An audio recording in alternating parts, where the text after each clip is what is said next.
Assalamualaikum warahmatullahi wabarakatuh. Selamat datang kembali di channel Cipta Cerita Daily. Dan pada kesempatan malam hari ini, gua akan membawakan sebuah kisah masih dari kelanjutan kisah yang kemarin dengan judul Makhluk Pemakan Bangkai bagian terakhir. Tapi sebelum kita masuk ke inti ceritanya, alangkah baiknya bagi kalian yang belum subscribe channel ini, kalian bisa bantu kami dengan mengklik tombol subscribe yang ada di bawah ini agar channel kami menjadi semakin lebih berkembang dan kami menjadi semakin lebih bersemangat dalam membawakan konten-konten kisah horor buat kalian. Oke, tanpa perlu banyak basa-basi lagi, mari kita langsung saja ke ceritanya.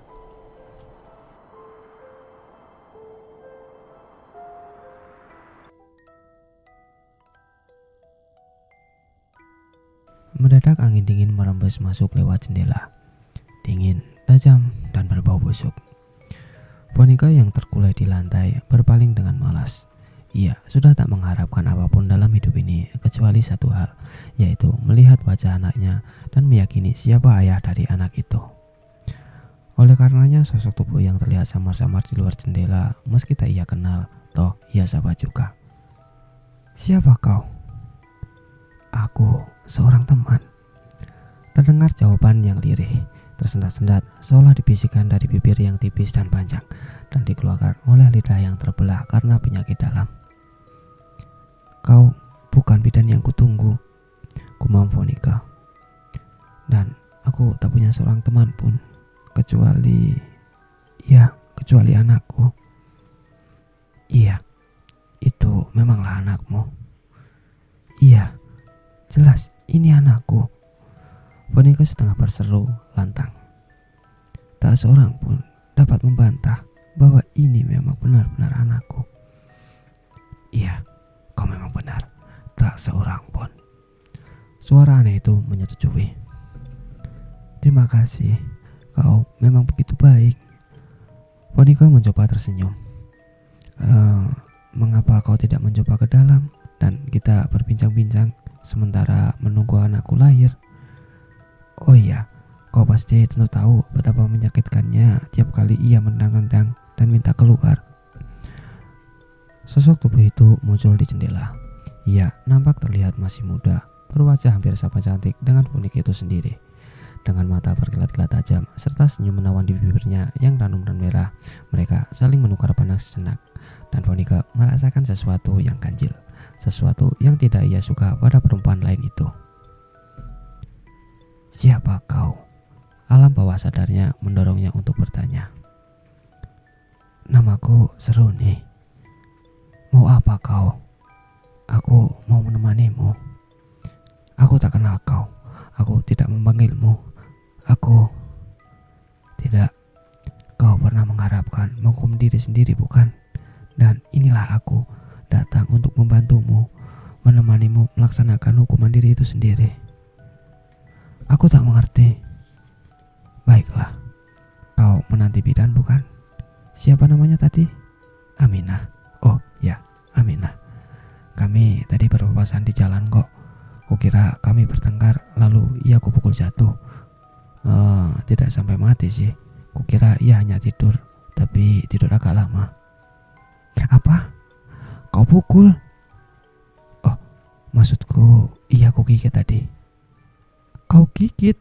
Astaga." "Iya, tapi dengan ini..." Perempuan yang menamakan diri Seruni menyeringai dari balik jendela. Giginya benar-benar putih berseri, menarik untuk dilihat, dan andai saja taring-taringnya tidak begitu panjang, runcing dan mengerikan, di ujung setiap taring malah terlihat masih menetes cairan darah merah. Seketika itu Vonika teronjak bangkit, dan kini kesadarannya benar-benar pulih. Tapi sayang, kesadaran itu terlambat datangnya. Dan malangnya, gerakan bangkit itu tidak terkontrol. Belum sepenuhnya ia tegak, jerit memilukan terdengar menggema memecah kesepian malam. Vonika pun limbung, terliuk memegangi kain kafan searah dengan rahimnya, seolah menahan sesuatu jangan sampai tertumpah dari sana. Tetapi gerakan di dalam rahimnya terlalu kuat untuk ditahan. Lantai pun mendadak basah. Vonika menjerit lagi, berusaha menghindar, tapi justru lantai malah menjadi semakin basah. Lalu tiba-tiba Vonika pun tergelincir. Tukar menerima kiriman 3 mayat hari itu. Ia tak merasa jerih duduk bersimpul entah beberapa hari dan beberapa malam di depan pondok. begitu Maut Merah membisikkan sesuatu ke telinganya, Togar langsung bangkit dan menemui pendatang dari kota dengan wajah yang segar-bugar. Seperti biasa, ia menerima upahnya tanpa banyak bicara. Ia juga mengerjakan tugasnya, tak banyak bicara. Tiap kali usai menanam satu jenazah, ia segera menyingkir, asik dengan rokok atau bekal yang ia terima. Namun dengan telinga bertajam lebih ketajaman telinga manusia biasa, lalu ia tahu mayat yang ia kuburkan siang harinya bernama Aminah. Profesinya adalah bidan, dan umurnya ketika meninggal yaitu 43 tahun lebih 19 hari. Belum ada kepastian apa yang menyebabkan kematiannya, dibatuk ular atau orang yang mempergunakan sesuatu yang mengandung racun ular. Racun itu sebenarnya tidak begitu berbahaya, tetapi karena korban baru ditemukan orang berjam-jam kemudian setelah jatuh pingsan, nyawanya tak tertolong lagi. Togar menganggap sepi cerita mengenai perempuan itu. Ia lebih memperhatikan dua jenazah lain, yaitu anak beranak. Sang bayi yang mati karena kehabisan darah. Juga banyak cerita-cerita aneh yang didengar Togar. Mengapa bayi itu sampai kehabisan darah? Ia pun tak peduli. Yang penting ia tahu bayi itu masih memiliki daging, masih memiliki tulang-tulang yang lunak. Maut Merah menyukainya, dan Togar sendiri bersyukur ketika mendengar bayi itu juga memiliki rambut hitam yang tebal. Dan apa yang membuatnya tak sabar menunggu semua pengantar jenazah pulang adalah apa yang ia dengar mengenai mayat ketiga, yaitu ibu si bayi. Perempuan itu masih muda, potongan tubuhnya terawat dengan baik, maklum baru pertama kali melahirkan. Tapi tentunya milik ulang yang paling berharga dari perempuan itu tak dalam keadaan utuh. Berarti, ia akan membantu menyempurnakannya. Namun ketika tiba waktunya ia mengencingi kuburan perempuan itu, Togar pun terperanjat. Ternyata air seninya mengalir lancar, tidak terasa perih, tidak tersendat-sendat seperti biasa. Si penjaga kubur itu mengerutkan dahi. Ada sesuatu yang asing pada perempuan ini, pikirnya. Dan untuk pertama kali selama sekian puluh tahun, Togar merasa jantungnya berdebar teramat kencang. Malam pun jatuh. Pepohonan terpaku diam, manakala lolong serigala bergaung lirik di sepanjang lereng gunung dan berambat ketir dari batu nisan ke batu nisan lain. Puluhan pasang mata kecil tetapi jahat bersinar tajam dari puncak bebatuan karang, memperhatikan sesosok tubuh kehitaman yang duduk bersimpuh menghadapi sebuah kuburan baru. Dalam jilatan rembulan yang redup dan pucat, sosok tubuh itu tampak betapa kerdil, lemah, tak berdaya. Namun tak seekor pun dari gerombolan makhluk buas yang haus darah itu mencoba mendekat, meski perut sudah tak kuat menahan lapar. Semakin tinggi rembulan mendaki, semakin menyusut pula jumlah mereka. Sekelompok demi kelompok makhluk itu menyelinap pergi memasuki kegelapan hutan, seolah sepakat sosok tubuh yang menguang selera di bawah sana tak boleh dijamah. Bukankah manusia itu telah menyelamatkan mereka dari kepunahan semenjak si manusia memulai tugasnya sebagai penjaga kubur? Lagi pula, toh masih banyak makhluk lain yang ada di hutan-hutan yang ikut berkembang biak dari tahun ke tahun. Lolong serigala terdengar semakin jauh, kemudian tinggal sepi, dan Ratih, apa kau dengar aku? Sosok tubuh dekat kuburan baru itu berbicara serak. Angin berdesau-desau merintih. Ratih, aku di sini, Togar. Si penjaga kubur menelengkan kepala ke sebelah kiri. Ia tak melihat apa-apa di bagian itu kecuali sebuah kuburan lain yang tanahnya terbongkar. Liang kubur itu menganga hitam, dan tak jauh dari gundukan tanah tergeletak sebuah bungkusan kecil. Kain sarung pembungkus itu tidak terlalu rapi, sehingga rembulan dapat merintip sebelah tangan kecil mungil, pucat kebiru-biruan. Tangan kecil itu seperti menunjuk ke liang lahat yang kosong, seolah menuntut disitulah tempat ia semestinya terbaring, istirahat dalam damai. Aku merindukanmu, Ratih. Togar berbisik kembali. Ratih, aku haus belayanmu. Oh, siapkah kau memasuki jasad yang terbaring dalam tanah ini, Ratih? Iya, kapan saja kau mau. Tapi bangkitkan dia, Ratih, ujar Togar tak sabar. Bangkitkan dia. Oh, aku dengar protesmu. Memang terdengar menjijikkan karena ia baru saja melahirkan. Oleh karena itu, Ratih, setelah kau bangkitkan dia, ambillah segumpal tanah dan masukkan ke rahimnya dan bersihkan sisa-sisa darah kotor itu. Lalu Paksa dia supaya kencing. Ada getaran lirih di udara. Tokar pun tersenyum. Kau memang brengsek, ia berkata. Tapi kau menyukainya juga bukan? Ia pun kemudian bangkit. Kutunggu kau di depan pondok. Gumamnya senang. Lantas setelah memungut bungkusan berisi mayat bayi tadi, ia segera berlalu. Ia pun berjalan mendaki bukit, menembus kegelapan yang kian menghitam. Sekali ia tertegun ketika angin kencang dingin bertiup menghalangi langkahnya yang menusuk tajam, dan lambat-lambat ia mendengar suara-suara ganjil yang segera pula melenyap. Setelah mengawasi sekelilingnya sejenak, si penjaga kubur meneruskan langkah. Ia sudah hampir sampai mencapai pondok di puncak bukit-bukit orang mati, tanpa sekalipun menoleh ke kiri atau ke kanan, apalagi ke belakang. Maka tak heran kalau ia sedikit pun tak mengetahui bagaimana kuburan yang tadinya ia tinggalkan memperlihatkan proses yang semakin nyata. Tanah kuburan itu reka, semakin reka, dan berkumpal-kumpal tanah itu terhambur kian kemari seolah dilemparkan dengan kasar dari sebelah dalam. Mula-mula tak tampak sesuatu apapun kecuali erang dan lirih, suara-suara gaduh dari alam gaib bagai tengah berlangsung pertempuran antara roh yang baik dengan roh yang jahat. Tak lama kemudian, selai lengan putih mulus menggapai keluar dari dalam kubur. Waktu itu Tokar baru berhenti persis ketika ia akan memasuki pondok. Seekor burung malam yang biasa bersarang di pohon beringin tua itu terbang melayang di atas kepalanya dengan suara menjijit ribut. Tokar pun tengadah mencari arah perginya burung itu. Tak tampak sesuatu apapun. Ia lalu mendongak karena entah mengapa terasa ada sesuatu seperti mematuk-matuk kepalanya. Dan saat itulah ia terpana karena takjub. Rembulan yang gusar tadi kini berubah bentuk. Masih tetap bulat, namun tak lagi polos. Kini tampak bintik-bintik aneh yang menempel di wajah rembulan itu. Bintik-bintik itu berwarna-warni. Ada hijau, jingga, violet, kuning, atau putih kemilau, serta sejumlah bintik lain yang merupakan perpaduan dari warna-warni itu. Pertanda apa pula ini? Tokar berdesah heran. Namun ia tak sempat berpikir panjang, karena dari dalam pondok membias warna merah darah yang samar-samar. Sudah sepanjang hari ini, maut merah kelihatan resah dan gelisah. Kalau biasanya maut merah menguji diri di liang gua, hari ini beberapa kali ia mencoba menjulurkan sebagian cahayanya yang merah darah itu sampai ke tengah pondok, bahkan pernah sampai di ambang pintu. Siang tadi Tokar bertanya apa yang ia cari, namun maut merah tak menjawab apa-apa, hanya membisu serbu kata.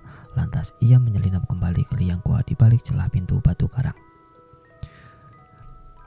Cahaya maut merah tampak bergantung di langit-langit pondok, namun cahaya itu tidak putus begitu saja. Ada bias-bias cahaya tajam yang mentautkannya dengan sisa cahaya yang lebih besar di gua.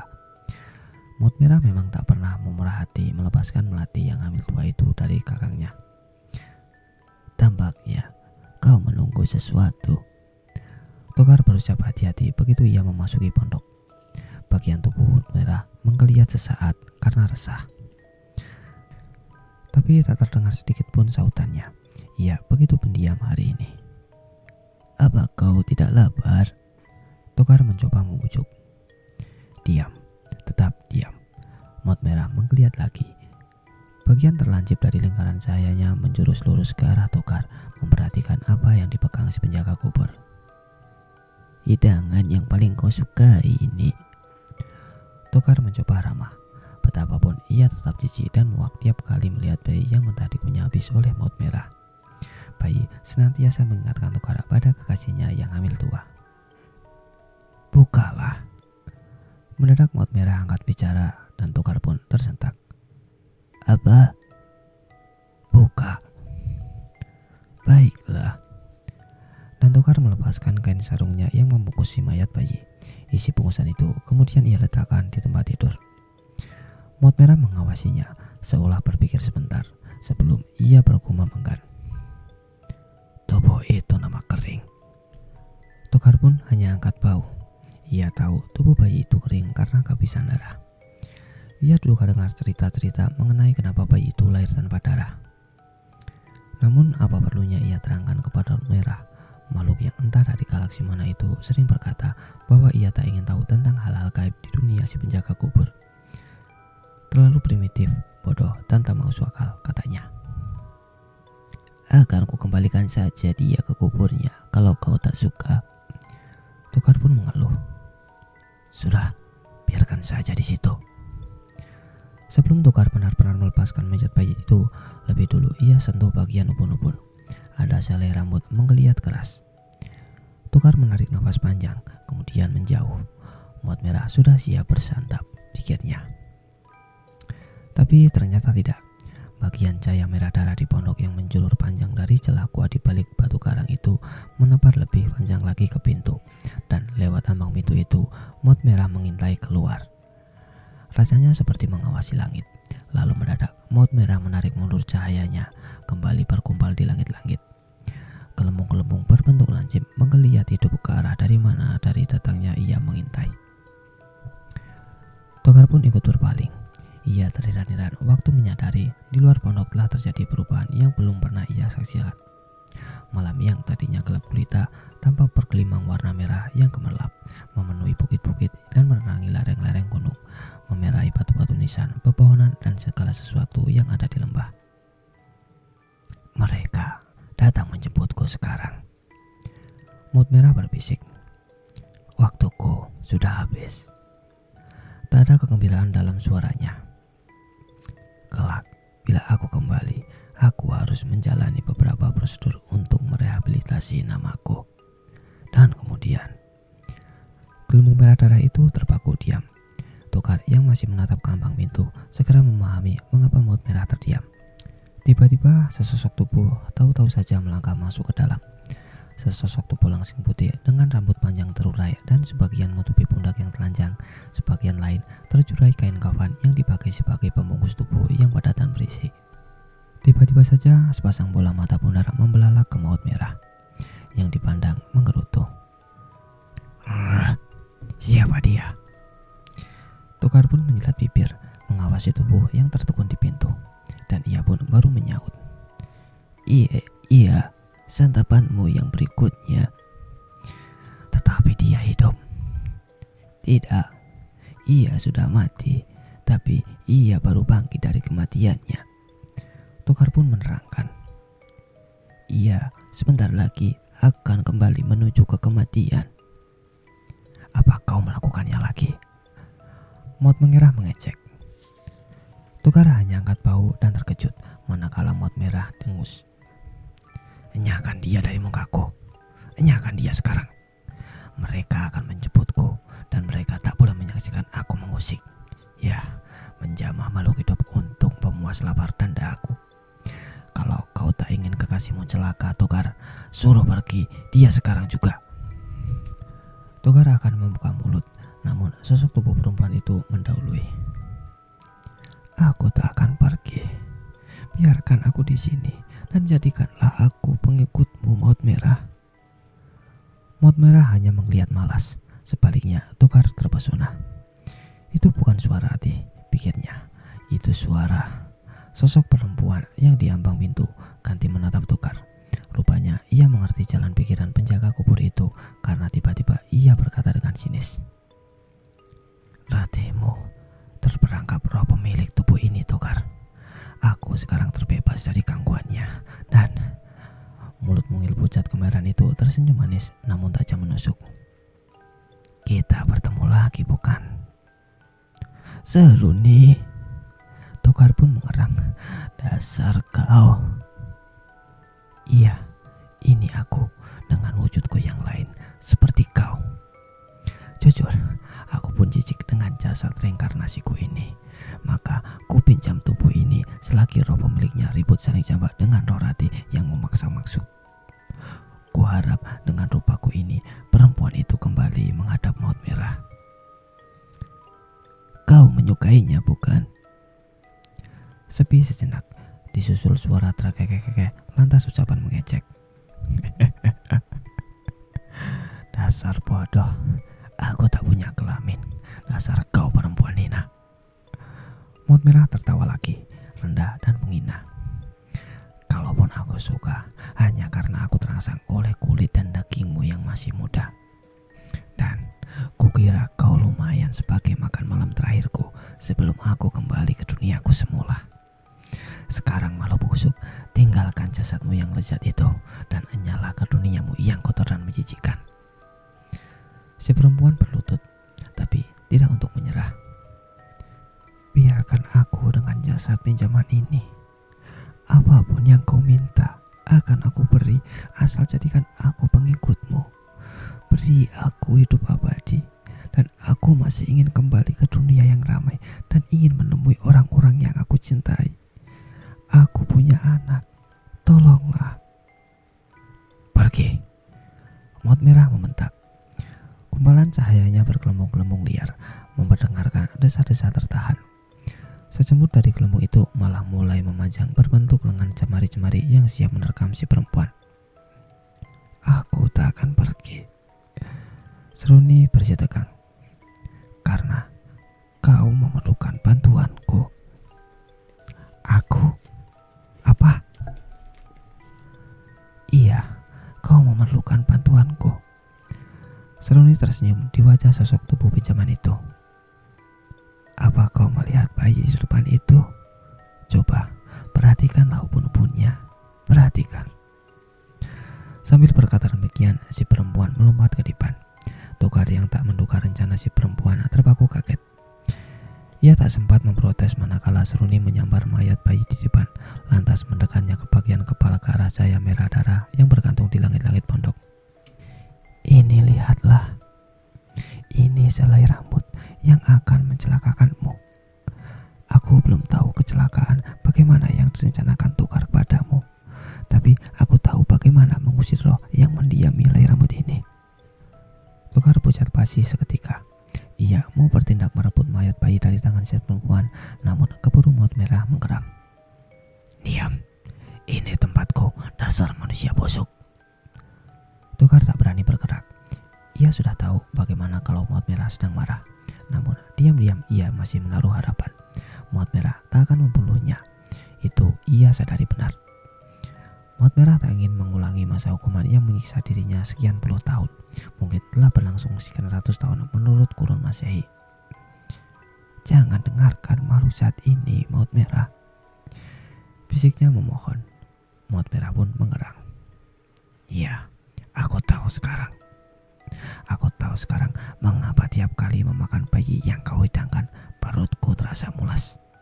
Apa yang kau inginkan, Togar? Aku tak menginginkan apa-apa. Dasar kau laknat. Maut merah begitu mengejutkan. Dia lontarkan dalam teriakan lengkingan bergemuruh sampai beberapa bagian pondok retak terbelah. Celah batu karang terbuka lebih lebar dan peruntukan batu-batu kecil bersama debu yang berterbangan. Di antara suara riuh rendah itu, Maut merah menyatu dalam gua. Seraya terus menjerit marah campur putus asa. Baik Seruni maupun Togar dengan ngeri melihat bagaimana gumpalan cahaya merah darah itu meloncat-loncat kian kemari tanpa sekalipun melepaskan kangkangannya dari tubuh perempuan muda yang hamil tua di dipan kayu tempat di tengah-tengah gua. Mereka akan meninggalkanku, jeritnya putus asa. Iya, aku mendengarnya. Mendengar keputusan telah dijatuhkan. Aku sekarang tak dapat keluar dari gua ini. Tak dapat. Oh, wahai penguasa di atas sana, apa yang terjadi? Mengapa lengan-lengan dan kaki-kakiku seperti ikat? Rasanya seperti ada yang membelit, ada yang menggigit. Bayi-bayi itu, jerit tangis dan sumpah serapah makhluk-makhluk kecil itu. Togar, Togar, kau apakan aku? Kau apakan aku, Togar? Togar pun jatuh bersila. Ia bersila karena ia tengah memusatkan pikiran dan jiwanya. Ia kemudian memanggil semua roh-roh bayi yang mayatnya pernah ia hidangkan sebagai pemuas lapar Maut merah. Memanggil roh mayat bayi Putri Bunian. Jerit-tangis riuh rendah yang aneh berkumandang memenuhi gua, bercampur baur dengar jerit marah yang putus asa dari Maut merah. Tahan dia, tahan dia. Togar terus memerintah dalam bisikan. Cepat, tahan dia sampai waktunya habis. Maut merah melonjak lagi, seolah tersenggang sakit yang luar biasa. Lepaskan aku, Togar. Kalau aku tak dapat meninggalkan penjara ini, aku akan mati dan kau akan dijadikan santapan lezat bangsamu, bukan? Tokar pun tersenyum puas, dan untuk pertama kali setelah sekian puluh tahun. Seperti kau selama ini telah menyantap mayat-mayat bangsaku. Roh Seruni segera mengetahui situasi. Tidak, kau tak boleh mati, Maut Merah. Kau harus tetap hidup untuk memberiku hidup abadi. Dan biarlah kuusir roh-roh kecil terkutuk itu.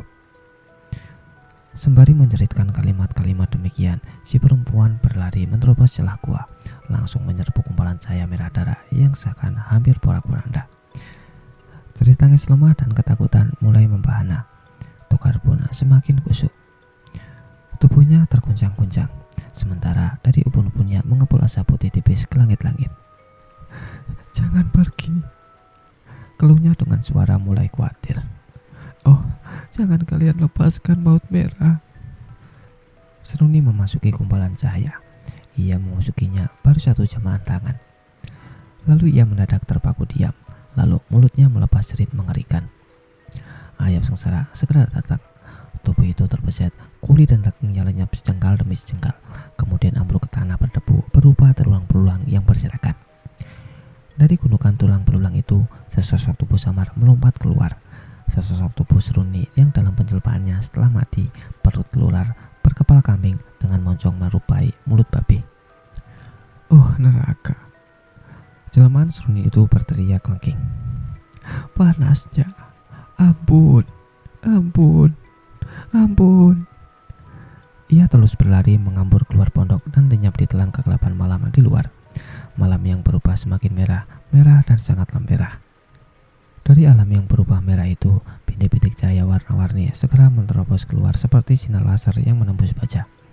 Warna-warni indah dan kecil itu bergerak serempak memasuki pondok, melewati tubuh Tokar yang masih tetap duduk bersila, kemudian berhenti sekaligus tak jauh dari Maut Merah yang menggeliat-geliat semakin lemah.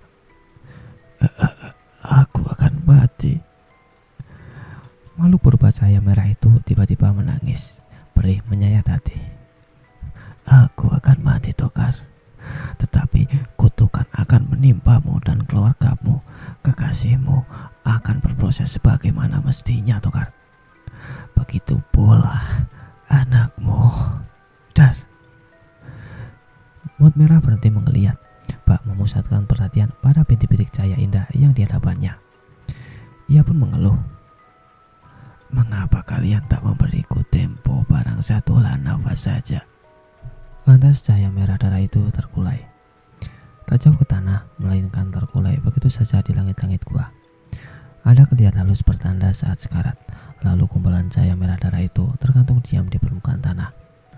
Suara-suara lembut perlahan mengisi kesepian gua yang timbul tatkala Maut Merah terkulai diam. Ada desas-desus lirik yang aneh.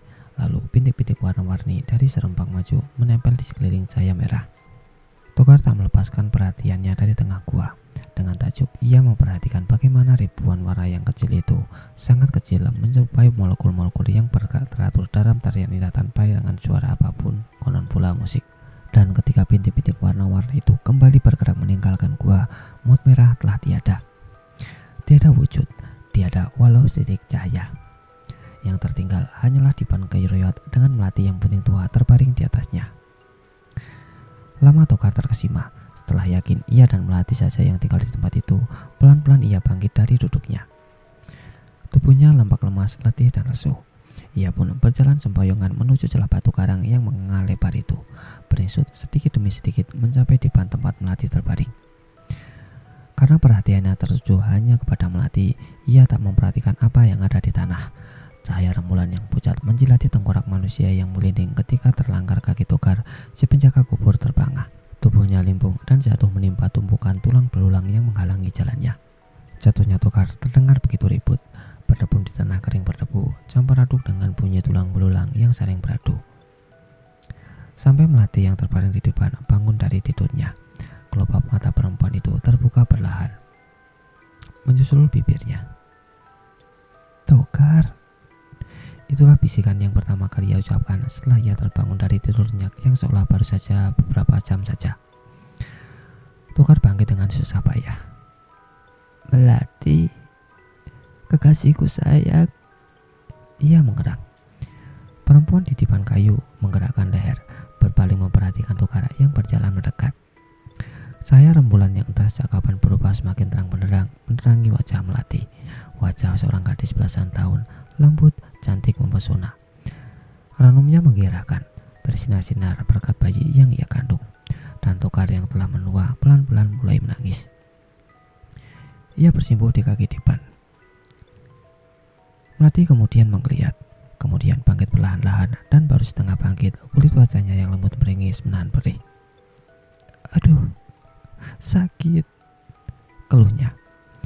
Ringisan Melati tak hilang. Betapapun ia mencoba, dahinya berkerut, dan ketika ia coba bernafas wajar, kerutan itu tak pula menghilang. Seraya menahan perih yang semakin menyiksa, Melati berusaha duduk. Tiap kali ia bergerak, tiap kali kulitnya terasa mengerut, dan perutnya yang bunting tiap kali pula terasa membesar. Apa pula yang dijanjikan maut merah terlaksana sudah, dan ketika Melati sudah berhasil duduk lurus di depan, ia bukan lagi Melati yang muda, cantik, dan mempesona.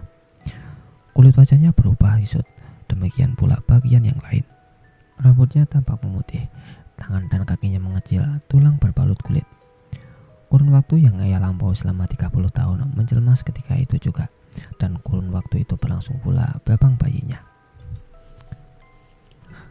Tokar, Melati memekik sekali, lalu ia pun terdiam. Kandungannya semakin membesar, bagai balon yang ditiup tak terkendali. Kulit dan daging yang menahannya semakin tipis dan akhirnya meretas robek-robek mengeluarkan darah dan bunyi yang mengerikan. Carian merah berbau hanyir menyembur kian kemari, bersamaan dengan geliat sosok tubuh yang bangkit dari perut Melati yang tak saja bagai bedah, tetapi benar-benar terbelah menjadi dua. Tokar pun terlonjak mundur karena ketakutan. Matanya menatap percaya menyaksikan apa yang tengah berlangsung di hadapannya. Janin yang bangkit dari kandungan Melati berproses menurut aturan alam. Selaput membungkusnya dan bagian plastik bening tipis mulai robek di sana sini. Darah merah dan hanyir menyembur kian banyak. Udara malam yang dingin menyergap janin itu. Janin yang semula tak lebih dari sebesar lengan, tetapi ketika selaput membungkusnya pecah, berkembang sebesar paha manusia dewasa. Tokar merapat ke dinding gua. Nafasnya sesak, dadanya hampir meledak karena kehabisan udara segar. Bayangan Melati yang cantik hidup senang di sebuah desa yang aman dan ramai lenyaplah sudah. Bocah kecil yang ia harapkan, demikian pula karena bocah itu sekarang turun dari perut ibunya, kakinya yang putih pucat menjejak lemah dipan. Anakku, ia bukan anakku. Tokar menjerit. Si anak pun berpaling, dan Tokar melihat wajah yang cukup ia kenal. Tapi tiap kali ia berkaca di permukaan telaga yang terletak di lembah, ia melihat wajahnya sendiri, wajah dewasa dengan sosok tubuh yang dewasa. Bayi itu lahir dan berkembang seketika dalam wujud laki-laki yang berusia 30 tahun, dan memang itulah usia yang sesungguhnya dari si bayi. Tuhanku. Tanpa sadar Tokar mengucapkan seruan yang telah lama ia lupakan. Kemudian bayi itu menyeringai, lalu perlahan-lahan turun dari ranjang. Langkahnya rimbung sejenak, kemudian berubah tegak, kokoh dan pasti ketika ia mendekati Tokar dengan seringai yang semakin lebar di mulutnya yang pucat, memperhatikan dua baris gigi yang putih berseri serta lidah kemerahan yang setengah terjulur keluar. Jangan dekati aku. Kau bukan manusia. Tidak. Bayi aneh dan mengerikan itu tidak menurut. Kedua lengannya yang putih pucat tetapi kokoh dan kuat terjulur ke depan, jelas ingin memeluk. Tokar berkelit dan menghindar, dan saat itulah kakinya membentur salah satu tulang belulang di lantai gua. Si penjaga kubur segera menyambarnya. Ternyata itu adalah tulang paha. Dengan sekuat tenaga ia genggam tulang itu dan dianyurkan sekeras mungkin ke depan menghalangi jalan sang anak. Sekali tulang paha itu membentur tubuh yang datang mendekat. Terdengar suara tangisan pilu yang menyentak. Gerakan makhluk itu terhenti sesaat. Ia kemudian meraba-raba pinggangnya yang terpukul, kemudian berpaling menatap makhluk lain yang telah memukulnya. Seketika ia meraung marah. Sembari meraung, bayi yang baru lahir itu menerjang ke depan. Leher Tokar terjepit di antara telapak tangannya. Si penjaga kubur tak kuasa menjerit, namun ia masih mampu menggunakan otot serta panca indera. Dengan petunjuk mata indera, Otot-otot lengannya bergerak ringan dan tulang-tulangnya yang tergenggam di tangan terayun berulang-ulang ke kepala makhluk di depannya.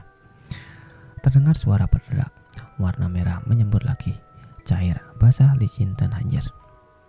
Tapi tidak lembut, bergumpal bagai sutra, bergelimangan cahaya seperti maut merah.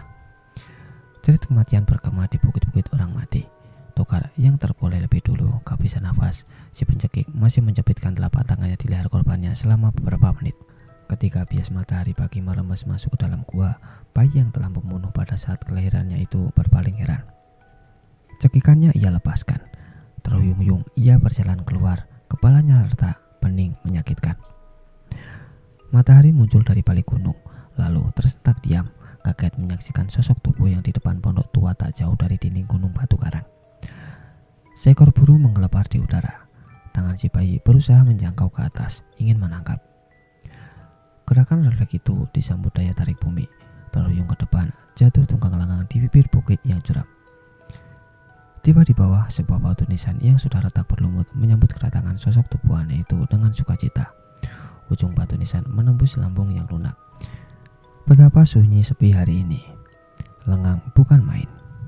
Di lembah, asap tebal hitam mendesus-desus dari cerobong pabrik. Kota yang semakin besar terasa semakin sempit oleh racun polisi. Dan tak lama lagi, bukit-bukit orang mati akan direbut. Manusia yang masih hidup sangat membutuhkan setiap jengkal tanah yang masih bersisa. Tak peduli tanah itu pernah dihuni mati atau tidak.